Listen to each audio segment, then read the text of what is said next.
Imagina um homem sozinho no deserto, diante de um arbusto que arde e não se queima. Uma voz sai do fogo e o chama pelo nome. Não é lenda de infância, é a cena em que Moisés vira o maior líder da história de Israel. E a pergunta que abre o nosso programa de hoje é ousada, mas é honesta. Aquela voz, aquele fogo, aquelas curas e ressurreições que enchem o Antigo Testamento, o que eram no fundo? A doutrina do caminho trazida por Jesus tem uma resposta direta. Eram mediunidades. Moisés e os profetas foram poderosos médiuns. E hoje, em Conversas que Transformam, a gente resgata a história de algum desses gigantes, Moisés, Elias, Eliseu, Samuel, com foco nos seus feitos mediúnicos. E lê tudo isso com a nossa bússola de sempre, o Evangelho Eterno e os grandes iniciados de Eduardo Chirré, Evangelho Eterno de Oswaldo Polidoro, né? E vamos descobrir uma promessa que atravessa toda a Bíblia, toda a história, e chega a todos nós, chega até você.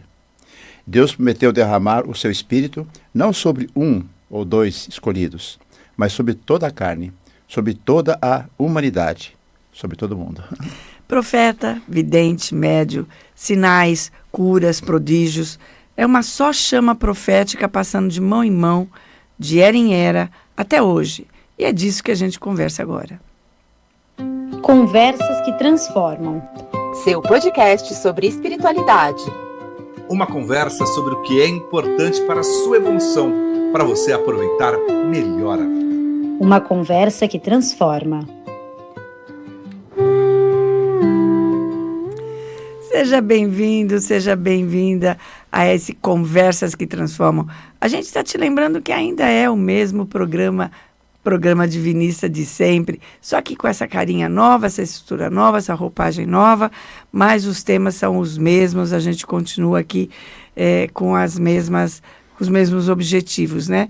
E a gente deseja a você, então, muita paz, harmonia e bênçãos divinas nesse domingo, e que tudo isso se estenda aí por todo o ano, tá bom? E este continua sendo o nosso espaço de toda semana para refletir sobre as verdades divinas fundamentais e sobre as coisas importantes da vida, qual sejam a nossa origem, que é por emanação do princípio sagrado, a quem chama de Deus. O processo evolutivo, que é o desabrochamento das virtudes divinas, das quais nós somos, por sermos centelhas divinas, e a sagrada finalidade, que é um dia atingir o grau crístico, né? E além. E está começando Conversas que Transformam, e dentro hoje da série Mestres de Todos os Tempos. Essa série resgata esses mestres ao longo das eras, ao longo do tempo aqui no planeta, e como eles trataram as verdades divinas, as leis espirituais fundamentais. Você já sabe, eu sou Lenira Ele Jorge, nós vamos começar aqui com a nossa conversa de hoje sobre Moisés, os profetas, os poderosos médiuns do Antigo Testamento da Bíblia judaico-cristã. E você que nos acompanha pelo YouTube, aproveita para se inscrever no canal, ativar as notificações, né? E deixar o seu comentário. É assim que você ajuda a gente a fazer esse trabalho alcançar mais e mais pessoas. E para caminhar com a gente, procure o portal Conhecer para Transformar. Se você deseja ganhar o livro O Evangelho Eterno, mande um WhatsApp para nós com o nome e endereço completo. Nosso WhatsApp é 996084846. E no nosso portal, vou repetir, www.conhecerparatransformar.com.br, tem toda a obra de Oswaldo Polidoro disponível para download gratuito. A nossa proposta é informar. E nós estamos nas mídias sociais, no TikTok, no Facebook, no Instagram, com a página Conhecer para Transformar. Muito bem. É que a gente também tem as páginas Informes Divinos. Então, em todas essas mídias você pode caminhar pelo Conhecer para Transformar ou pelo Informes Divinos. E baixar o Evangelho Eterno para download gratuito lá no link da bio. Isso, então tá joia. Muito bem. E o que acontece que a gente vai dar um recado importante agora. Sempre que você mandar para a gente pedir o Evangelho Eterno ou outro livro, nós vamos guardar seu celular lá, seu número, para a gente mandar para você informações sobre as nossas mídias. Olha, saiu esse vídeo, saiu esse áudio, saiu esse livro. Agora, poxa, Aline, se eu não quiser, não tem problema nenhum. Quando chegar a primeira mensagem, fala assim, olha, por favor, me descadastre, que eu não quero receber. E a gente faz isso com todo carinho. Continuamos amigos do mesmo jeito, tá bom? Agora vamos lá. O essencial. No bloco essencial, a gente vai à raiz do tema. E a raiz de hoje é uma palavra que a gente lê na Bíblia, tá? Na Bíblia inteira, mas sem parar para pensar o que significa. Profeta. A gente imagina um velho de barbas brancas, né, prevendo o futuro. Mas será que profeta é só isso ou é isso? Então, na verdade, essa pergunta, o que é um profeta, ela é muito importante, né? E por que a gente vai conversar hoje, por que a gente pode, sem medo, dizer que Moisés e os profetas eram médiuns, né? Por que, Jorge Rufino? Importante esclarecer, né, que profeta na Bíblia não é quem adivinha o futuro. É que quem serve de canal entre o mundo espiritual e o mundo material, entre o espiritual e a terra. A própria Bíblia guarda uma pista. Houve um tempo em que o profeta era chamado de vidente. Isso está no livro de Samuel, é só pegar no Velho Testamento de Samuel. Diz assim, textualmente, antigamente em Israel, indo alguém consultar a Deus, dizia assim, vinde e vamos ao vidente. Porque o profeta de hoje se chamava então vidente. É interessante porque essa passagem está numa hora em que alguém fala assim, olha, vamos consultar o vidente. E aí tem essa frase que explica que vidente era profeta antigamente, né? Até porque ninguém consulta a Deus, né? A gente consulta os altos planos, né? Exatamente. Muito bem. E o que a Bíblia chama de Espírito Santo, gente, não é terça parte de Deus, não é sinônimo de bons espíritos, são simplesmente dons mediúnicos, carismas, mediunidades, por onde os anjos ou mensageiros divinos trazem informações, consolações, produzem maravilhas. Profeta é médium. Espírito Santo é a mediunidade, em ação, é a lei, é a revelação, é a própria mensageria divina. Oswaldo Polidoro, quando fala em Espírito Santo no Evangelho Eterno, ele fala, Espírito Santo é mediunidade, revelação e mensageria divina. Exatamente. Então, na Bíblia lá, Moisés, Samuel, Elias, Eliseu, né? Ele vai citar alguns só hoje. Não foram líderes religiosos, foram líderes espirituais. Foram médiuns poderosos. Ouviam vozes, viam invisível, curavam, ressuscitavam, produziam sinais. Toda a força deles vinha do intercâmbio com os altos planos espirituais. A gente vai encontrar no Evangelho Eterno que Oswaldo Polidoro coloca o seguinte, olha, médium ou um grande mestre, um grande profeta, ele não é dono daquele dom, né? Ele é um estafeta divino, ele é um carteiro, ele apenas entrega o recado que ele recebe do alto, né? Então isso é super importante da gente saber. A gente já falou do livro Evangelho Eterno. Se você quiser ganhar o livro Evangelho Eterno, basta mandar para nós um WhatsApp com o nome e endereço completo. Estamos aqui em São Paulo, código de área 11, e nosso WhatsApp é 99608-4846. Já falei, né, que antigamente ia consultar o vidente. Retomando essa frase, né? Antigamente o vidente e o profeta chamavam-se vidente. Isso coloca a gente numa perspectiva muito interessante. Se vidente é médium, se profeta é vidente, vidente é médium, então a história da Bíblia, a Bíblia traz de ponta a ponta o quê? Um documentário da mediunidade. Isso reorganiza a nossa visão de como ver, de como entender a Bíblia, né? Não é um livro de magia, não é um livro de crendices, não é um livro de história de criança, é registro do intercâmbio com os altos planos espirituais. É a lei de revelação em ação, de cabo a rabo na Bíblia judaico-cristã. E repara que Oswaldo Polidoro, ao resgatar essa tradição profética, né? Ele não inventa nada por fora da Bíblia. Ele busca na Bíblia, por dentro, e mostra que Espírito Santo ali quer dizer dons espirituais, dons mediúnicos. Citar alguns dons que Paulo, na epístola, coloca. O dom da palavra de sabedoria, o dom de curar, de produzir maravilhas, o dom da profecia, o bom, principalmente, do discernimento dos espíritos. Está na epístola de Paulo, já no Novo Testamento. E tem uma coisa que, assim, muita gente não sabe, né? Ou não percebe isso. Esse dom, a gente vai ver isso hoje, esse dom não era essa força, que era uma força divina, né? Não era para ficar guardada com meia dúzia de pessoas, né? Teve uma promessa que a gente entende que começou num desejo de Moisés, de que esses dons seriam espalhados no planeta inteiro, né? E depois, isso a gente vai ver que foi feito. Isso é uma parte que me arrepia, Lenira. E olha que começa assim com um gesto de humildade do próprio Moisés. Conta pra gente como é que foi essa passagem. É muito legal. E tá na Bíblia, tá, pessoal? Tá lá em Números 11, se eu não me engano, número 11, né? Não me lembro, mas é mais ou menos por ali.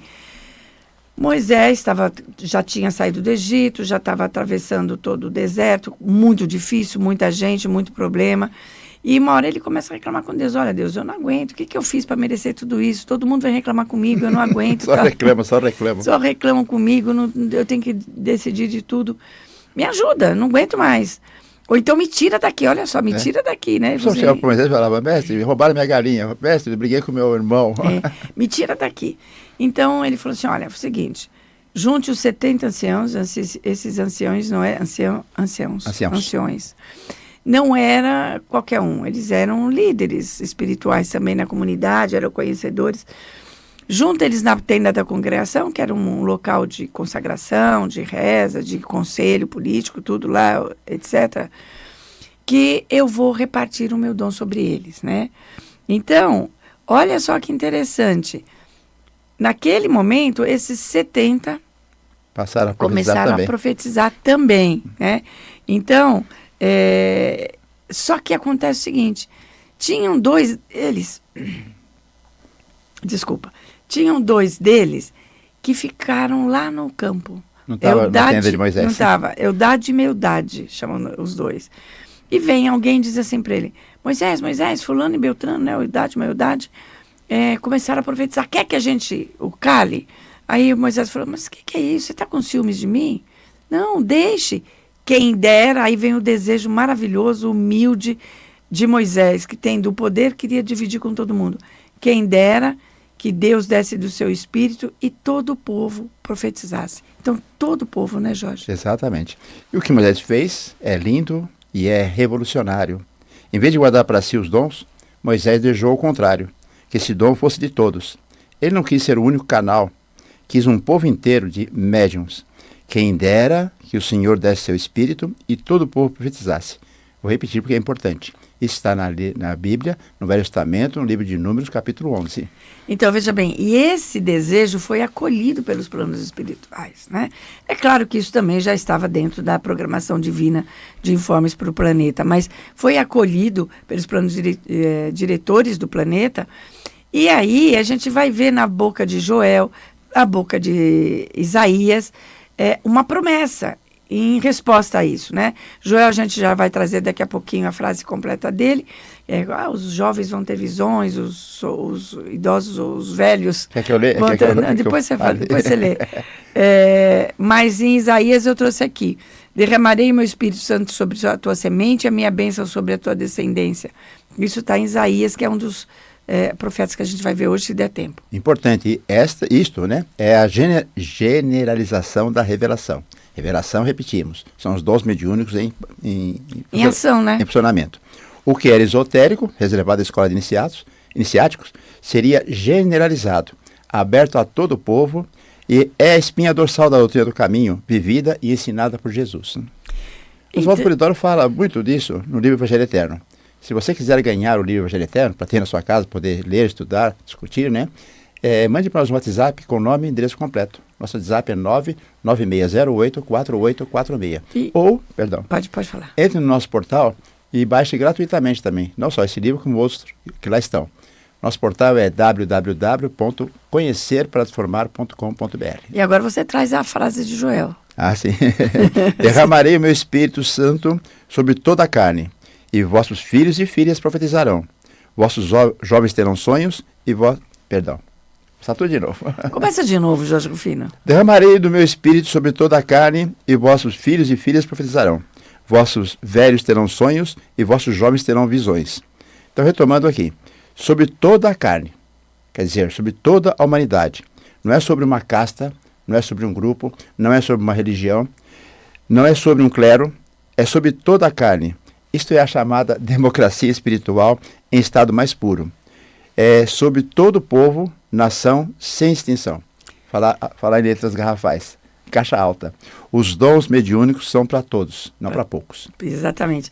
Agora, sabe o que é emocionante, gente? Porque você imagina que Moisés, ele tinha o poder. Ele era o grande profeta, o grande médium, o grande líder.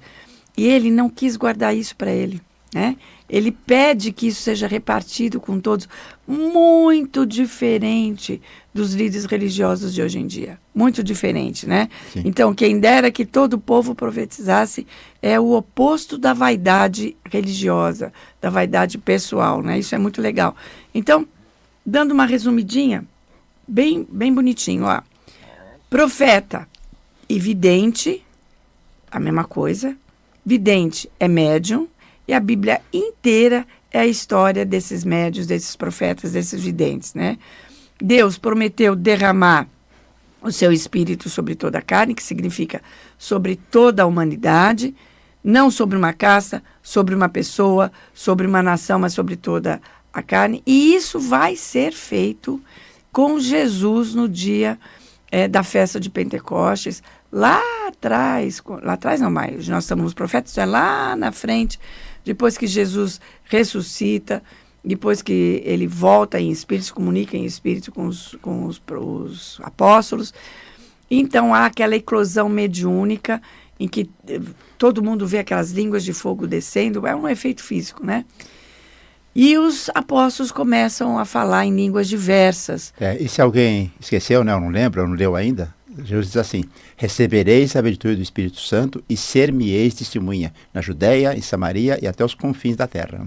E daquele momento em diante, a gente vai ver daqui a pouco de onde os essênios saíram e tudo mais, daquela época em diante, os templos essênios fecham, os essênios saem dos templos, vão todos para a rua, né, ou seja, para o público, e as mediunidades passam a ser cultivadas de modo simples. Em praça pública. Em praça pública, com quem fosse aflorando os dons. Claro, foram sendo organizados, mas foi aberto. Então, aquele desejo, derramarei do meu espírito sobre toda a terra, aquele desejo de Moisés. Quem dera que Deus desse do seu espírito e todo mundo profetizasse, se concretiza, e a promessa, depois derramarei meu espírito sobre toda a carne, se concretiza com Jesus. Essa é uma missão maior, a maior missão de Jesus é essa, era generalizar os dons, com Jesus no dia de Pentecostes. E depois a gente vai ver que os apóstolos saem pregando a boa nova, e aí as conversões. E o que eram as conversões? Era o desabrochamento das verdades divinas, as pessoas que iam ouvindo, que iam entendendo a mensagem de Jesus. Então, a doutrina do caminho deixada por Jesus se assenta em 2 pilares inamovíveis. Os 10 mandamentos como uma orientação de vida, de cotidiana, de irmão para com irmão, e na revelação cultivada através das mediunidades de forma sadia, honesta, gratuita, tá bom? Ajudai-vos mutuamente, isso vale para encarnados e desencarnados. Podíamos dar de novo a nossa WhatsApp para quem quiser pedir o Evangelho Eterno? O livro Evangelho Eterno tem muitas informações, justamente, mas sempre pautada na Bíblia. Se você quiser ganhar o livro, mande para nós um WhatsApp com o nome e endereço completo. Nosso WhatsApp é 996084846. E a gente já vai para na vida real, vamos lá?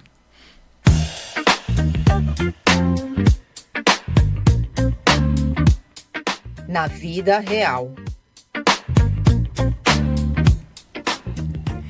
Eu gosto dessa musiquinha na vida real, eu gosto desse trecho. Na vida real, o que a gente faz? A gente sai da teoria e pega no concreto, né? Então a gente vai falar um pouco, por isso que a gente até adiantou um pouquinho na vida real, sobre Moisés, sobre Elias, sobre Eliseu, sobre Isaías, né? E a gente começa com Moisés, óbvio, né? É a figura central aqui.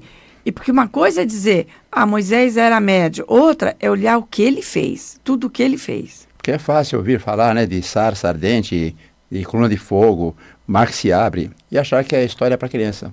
Assenta a criançada, vou contar uma historiazinha de Moisés, né? Mas a doutrina do caminho, dita por Jesus, diz, presta atenção no fenômeno. Aquilo é intercâmbio com o mundo espiritual do começo ao fim, o tempo todo, literalmente. Veja, quando a gente fala na biografia de Moisés, é praticamente a biografia da mediunidade, né? Já começa antes, mas a gente pega esse trecho que é mais importante, a voz que sai da sarça ardente, está lá, ele vai ver aquele arbusto que parece que está pegando fogo e nunca se consome. sai de lá uma voz potente que o chama Moisés, Moisés, eis-me aqui, Senhor, ele responde, né? Claro que ele deve ficar assustadíssimo, não tem dúvida nenhuma. E depois a gente tem, quando eles já tem tudo aquilo que aconteceu no Egito, mas depois quando eles já estão no deserto, você tem umas nuvens que os guiam através do deserto, à noite uma coluna de fogo que o guia também pelo deserto. Depois tem uma hora que ele sobe no Monte Horebe. Aí, nesse caso, são 2 vezes que acontece isso, mas nesse caso que eu estou contando, é quando ele recebe os 10 mandamentos e ele desce com as tábuas da lei. O pessoal não conseguia olhar para ele porque o rosto dele brilhava de uma maneira absurda, um brilho que não se conseguia olhar, né? E isso era um efeito mediúnico, sem falar das pragas do Egito e uma série de outras coisas. Destacamos o feito central e o menos comentado em Moisés. Como citamos agora há pouco, né, já falamos, mas é importante repetir, no livro de Números, capítulo 11, podemos ver um fato muito importante, o chamado primeiro Pentecostes. Depois, com Jesus, vai entender o que quer dizer Pentecostes, tá? Já falamos, vamos voltar a falar. Mas aqui já adiantamos. Ou a primeira generalização dos dons mediúnicos da história. Moisés não guarda o dom para si.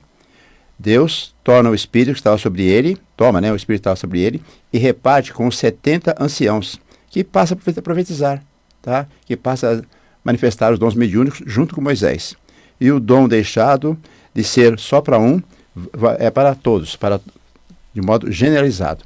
Vamos fazer aqui uma observação que não há repartição de dons de Moisés, mas é uma maneira de dizer que os 70 também desabrocharam suas mediunidades, seus dons mediúnicos.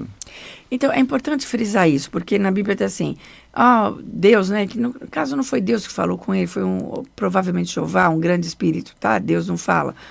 Olha, eu vou repartir o dom que você tem sobre eles. O dom mediúnico, ele é geral, ele é uma lei, ele é intrínseco ao fato de nós sermos centelhas divinas.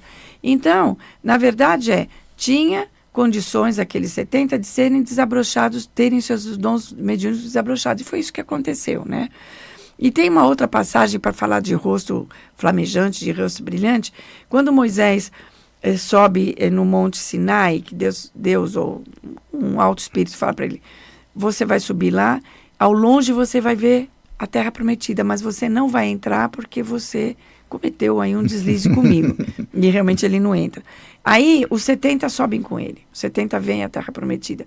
E quando eles descem, eles também estão com aquele rosto brilhando fulgurantemente, que as pessoas se assustam até, não conseguem olhar para eles. Também é um outro feito mediúnico que aparece na história de Moisés. E Oswaldo Polidoro é direto ao dizer que Moisés entregou a lei e, junto disso, o primeiro Pentecostes, ou batismo de dons, que é o sadio cultivo mediúnico que foi deixado por Moisés a partir desse livro, né, de Números.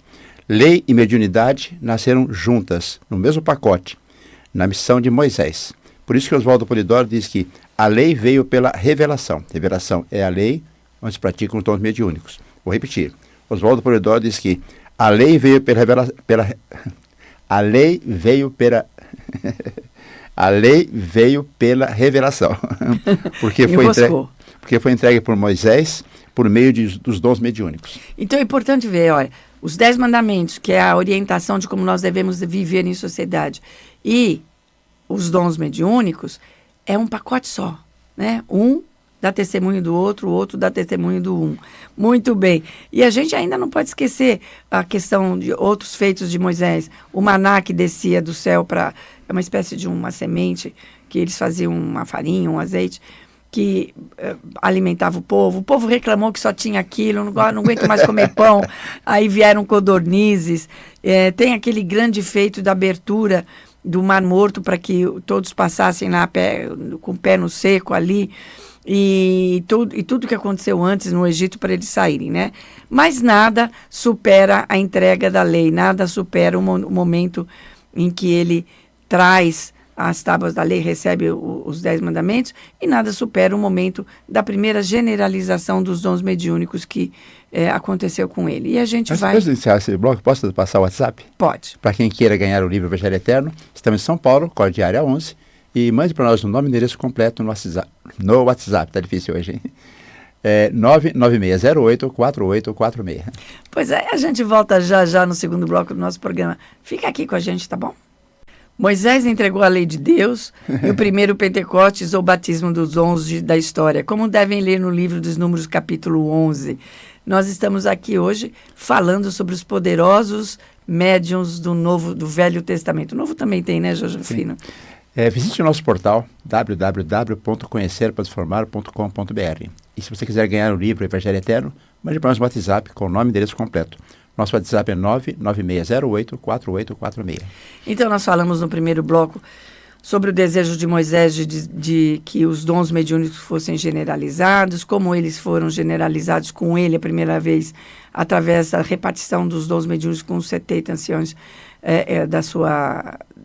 do seu entorno, da sua população, e que a gente, então, terminou dizendo que a imagem de Moisés muda um pouco. Ele deixa de ser só o homem da lei, o homem das 10 mandamentos, para também a ser chamado o homem do primeiro batismo de revelação, ou seja, o primeiro a querer repartir a prática mediúnica para todos, né? Então isso é importante. E tem uma delicadeza aí, né, Lenira?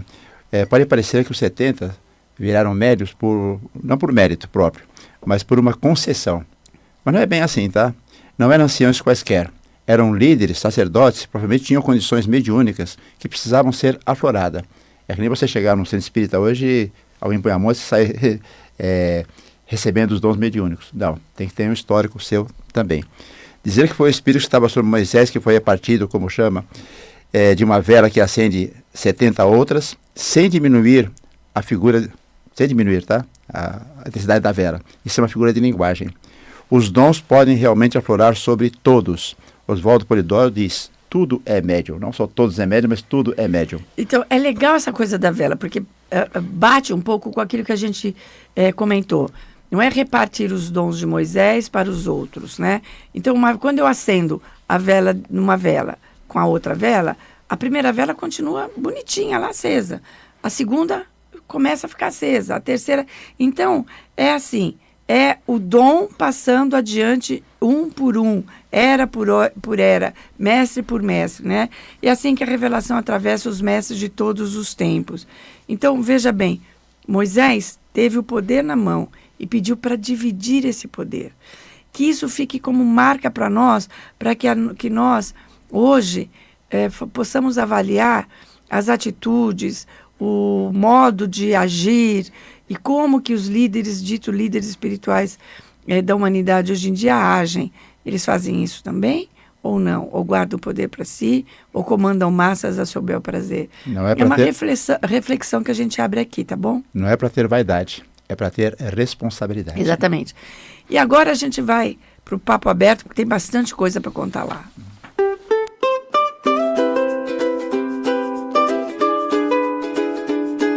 Papo Aberto. Papo Aberto. Papo Aberto, Jorge Rufino.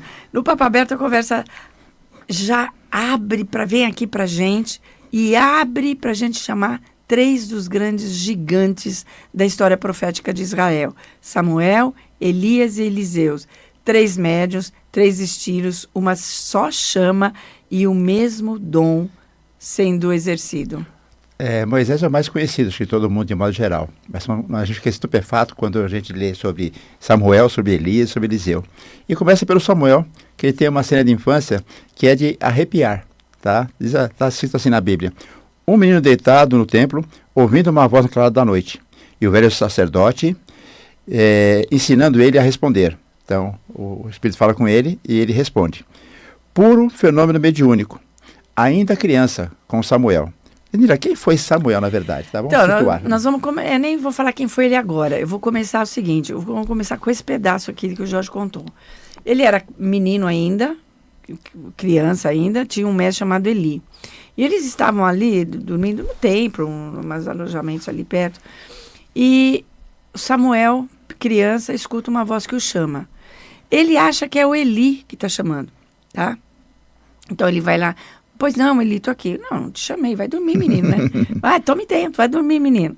E daqui a pouco, de novo, vai lá no Eli. Na terceira vez, o Eli tarda para entender também, né? O Eli fala, peraí, ele tá ouvindo ele está ouvindo vozes, né?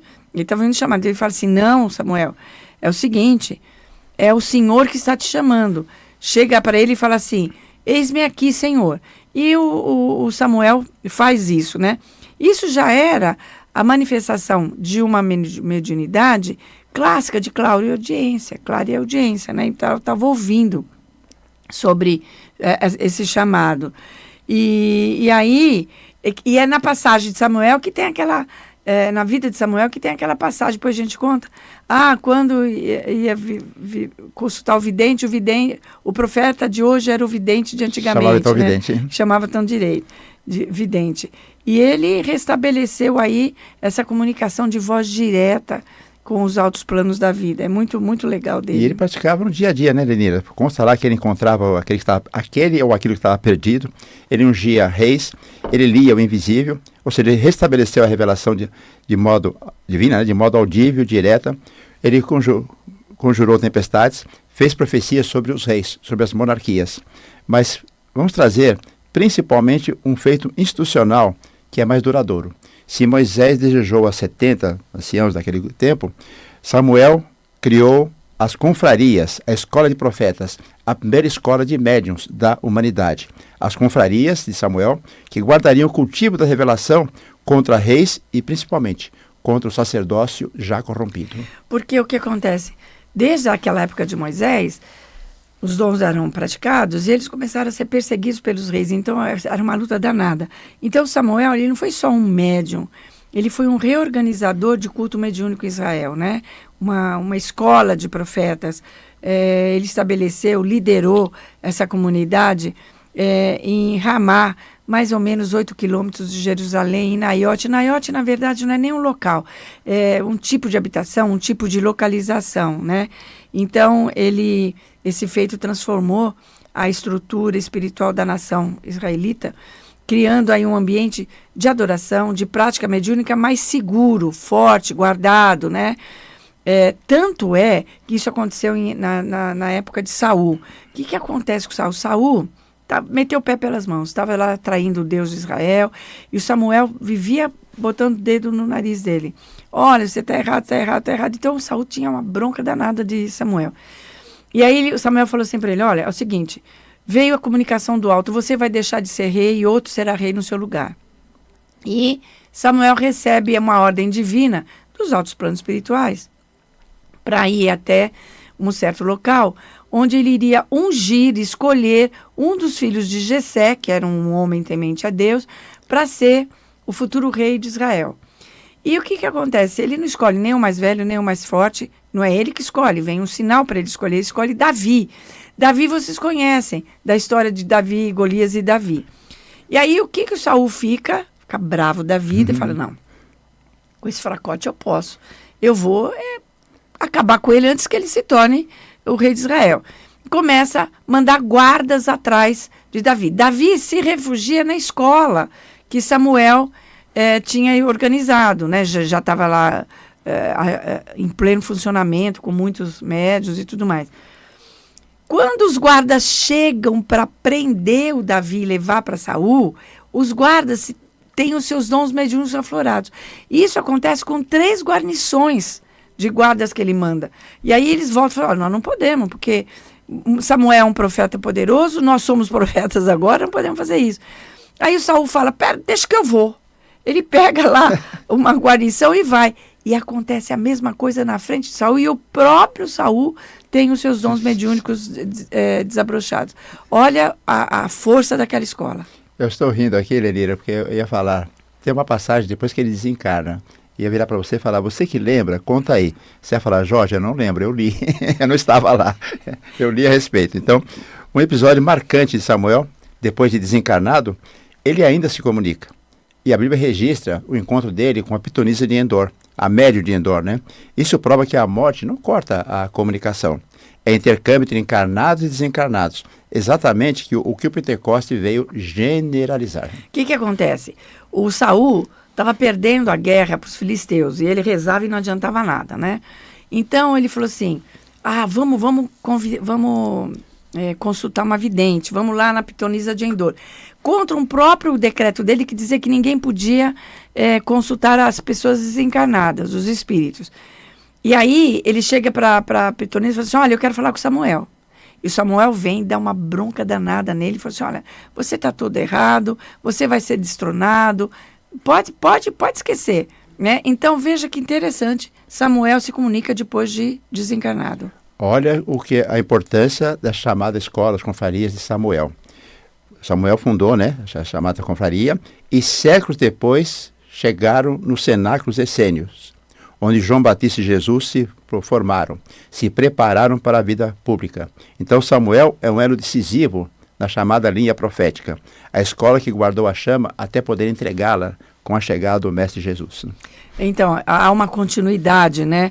Foi Samuel quem fundou as confrarias de Nebim, aquelas escolas de profetas para enfrentar a realeza nascente, né? Sempre contra os reis, e um sacerdócio já bem degenerado. É assim que o Eduardo Chirré fala sobre isso. E então essa linha profética continua ali. Agora, a gente fala linha profética não é uma filha de homens estranhos, tá, pessoal? É uma instituição atravessando os séculos e guardando o cultivo da revelação. E essa história de Samuel se comunicar depois de morto derruba um muro enorme. Ele fala depois de desencarnar. Então a morte não é o fim da conversa. É uma mudança de plano, simplesmente. E aí a gente vai entrar em Elias e Eliseu, né? O Elias é um dos maiores profetas, depois de Moisés é um dos maiores, como são a encarnação do meio dos espíritos, né? Mas é um dos maiores profetas do povo hebreu. Mas a nível de função, Polidoro dizia, Elias foi o maior médium flamejante da história. Exatamente. Então, a gente vai trazer alguns feitos dele. Ele tem uma época que, por conta dos desmandos dos reis e tal, tem uma seca danada, uma escassez de alimentos muito, muito forte, o povo passando fome. E ele vai para uma cidade chamada Sarepta. E lá ele é acolhido por uma viúva.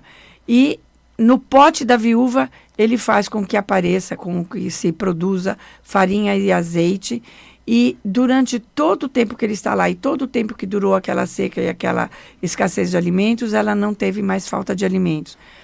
Enquanto ele estava com ela, o filho dela morre e ele ressuscita o filho dela. Né? É mais ou menos o que ele faz com o azeite, é mais ou menos o que Jesus vai fazer mais tarde com os pães e peixes. E ele faz o que ele ressuscita o filho dela, né? E é importante, né, o pessoal, alguns religiosos pegam só o Novo Testamento, outros pegam só o Velho Testamento. É necessário entender o contexto todo, né, Lenira?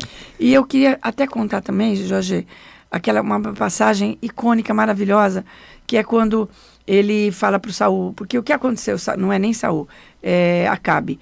Acabe havia casado com Jezabel e ela tinha adotado o culto dela a Baal, feito templos e tudo mais, e o Samuel falou, não pode, é o Deus de Israel, não pode. Tudo bem, chame 450 pessoas aí, sacerdotes de Baal e de 400 do outro Deus. Vamos ver qual é o Deus verdadeiro. Chamou. Manda fazer uma fogueira aqui, uma fogueira aqui.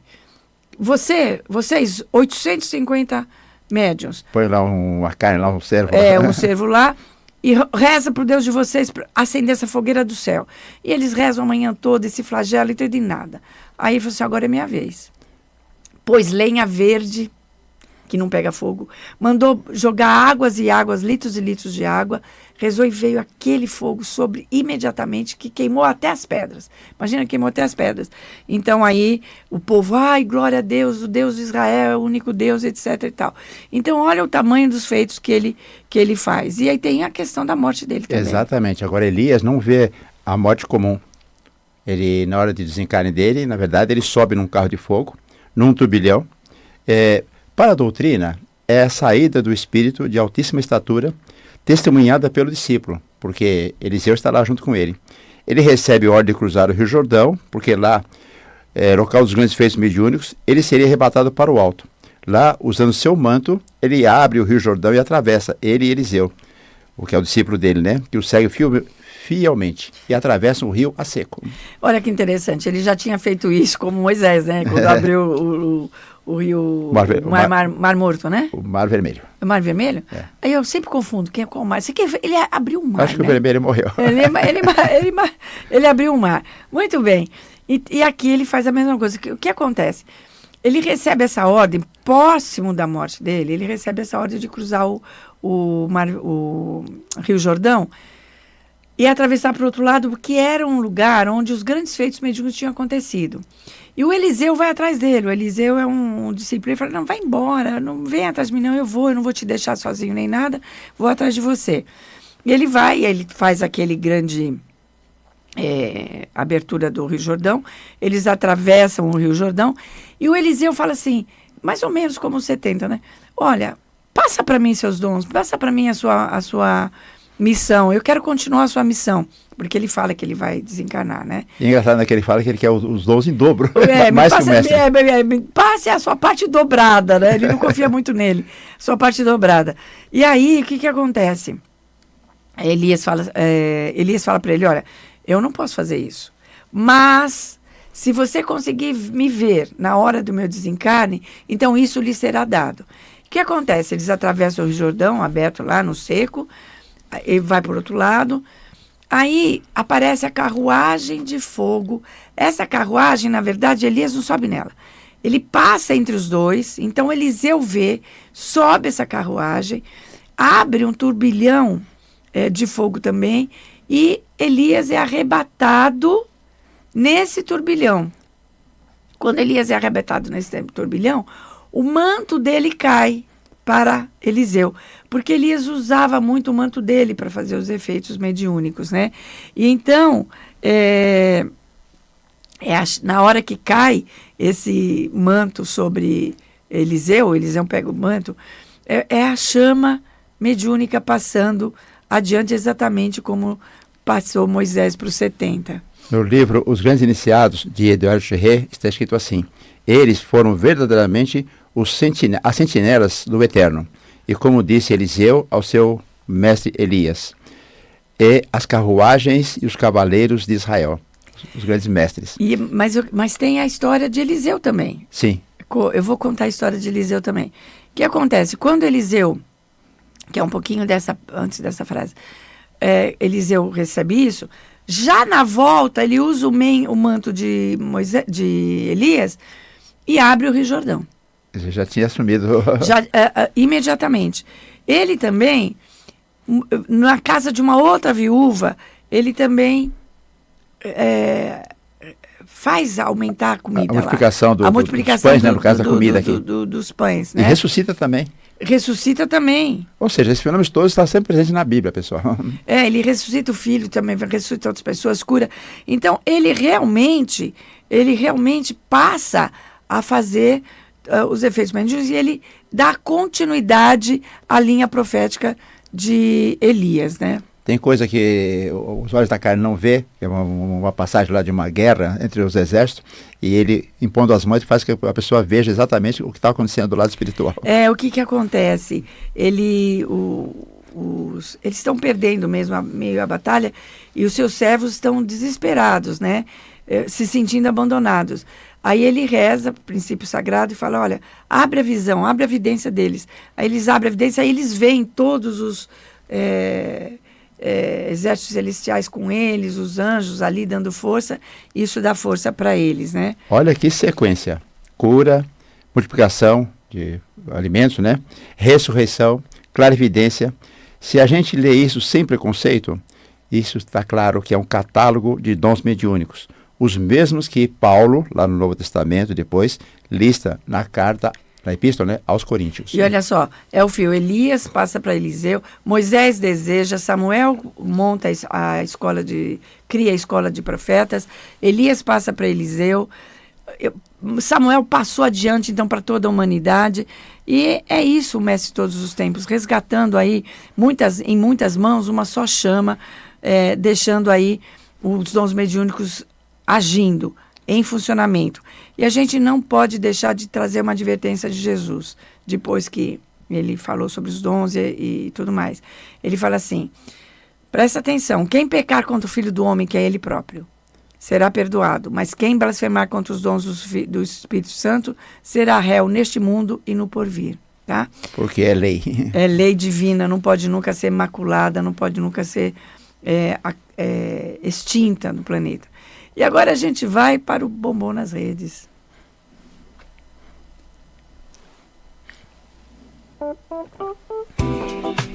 Bombom nas Redes.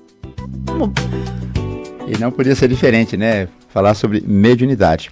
Hoje vamos trazer um caso mediúnico que bombou nas redes lá em 1979. Nas redes lá de 79. Nas redes que existiam lá naquela época, no rádio, na TV, em vários jornais como o Globo, Folha e por aí afora.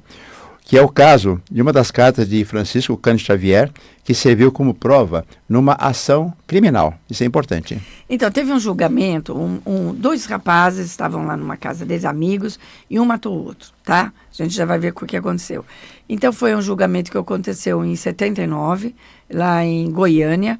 O juiz doutor Orimar de Bastos, ele aceitou uma carta psicografada que a vítima passou através de Francisco Cândido Xavier, e como uma prova dentro dos autos, né? Ele foi construído como uma prova dentro dos autos para absolver o José Divino, que era o menino que tinha matado o amigo, né?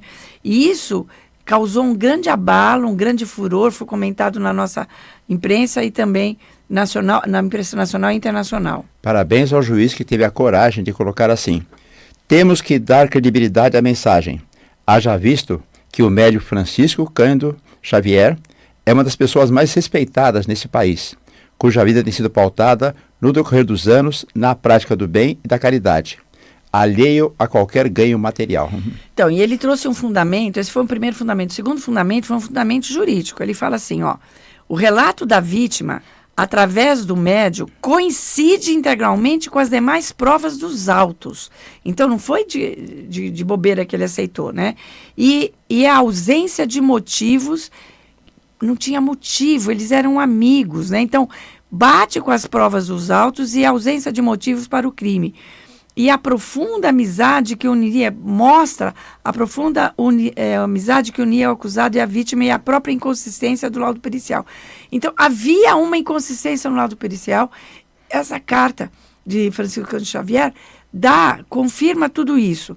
Então, a versão de além-túmulo veio espancar, ele fala, veio acabar, né, com a dúvida que restava, confirmando que o disparo foi realmente puramente acidental. E é isso que se conta, que eles descobriram uma arma na casa do pai do menino, e eles manipulando, mexendo naquilo, ela disparou e matou o menino, né? Seria terrível, né, para o rapaz ser condenado por aquilo que ele fez por descuido, né, por acidente, e ser condenado ainda. Então, mas não foi fácil, foi toda uma argumentação jurídica, obviamente que o promotor deve ter se insurgido contra, e eu me lembro de ter assistido em 2004, num programa Linha Direta, um documentário inteirinho sobre esse caso. Foi feito um documentário muito sério sobre esse caso. Então, a gente trouxe esse caso que bombou nas redes em 79, porque nós estamos falando de mediunidade. Agora a gente vai para o nosso... Mas comenta com a gente lá, tá? No YouTube, porque lá a gente vai ler e vai responder. E se você achou esse episódio importante, se te tocou, compartilha com alguém que precisa lembrar que a ponte com o alto nunca se fechou.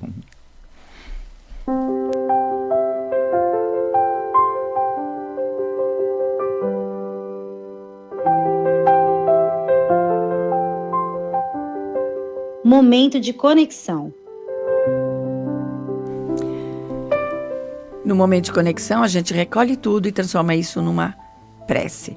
E hoje nós vamos vibrar por todos aqueles que carregam um dom e servem o próximo com ele. Pelos médios sinceros de todos os tempos, dos profetas do deserto aos trabalhadores de hoje, e por cada um de nós, para que a promessa do Espírito Santo sobre toda a carne encontre a gente de coração limpo e humilde. Jorge? Nós vamos dar uma primeira oração. Oração dos Apóstolos. Sagrado princípio, Deus ou Pai onipresente, onisciente e onipotente, sendo filho teu, depositário de tuas virtudes divinas, para desabrochá-las e tornar-me uno total, devo conhecer e viver teus ensinos e tuas graças. Dá-me forças, Pai Divino, a fim de que não fraqueje diante das dificuldades da vida, nem me torne orgulhoso, petulante ou arrogante quando as passageiras fortunas do mundo me estiverem bafejando. Jesus, que viveste a função de Cristo modelar e modelador, exemplo de comportamento e derramador do Espírito de dons e sinais sobre toda a carne. De ti aguardo a presença exemplificadora, custe o que custar, para que jamais permita eu venha a verdade a se inclinar diante de quaisquer simulacros, sob pretextos quaisquer. Ajuda-me, divino modelo, para que teu exemplo seja o evangelho de minha vida, e eu jamais me constitua pedra de tropeço no caminho da verdade.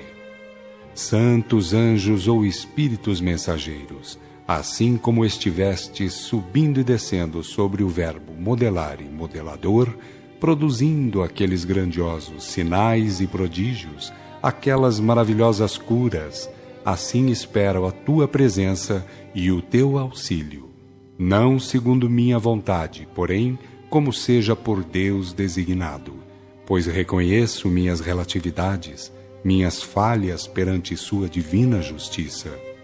Em qualquer circunstância, mereça mais, menos ou nada, agradeço tua presença e inspiração, a fim de que eu trilhe o caminho da verdade, do amor e da virtude, que é a essência do Evangelho, o caminho da autodivinização, a gloriosa união divina.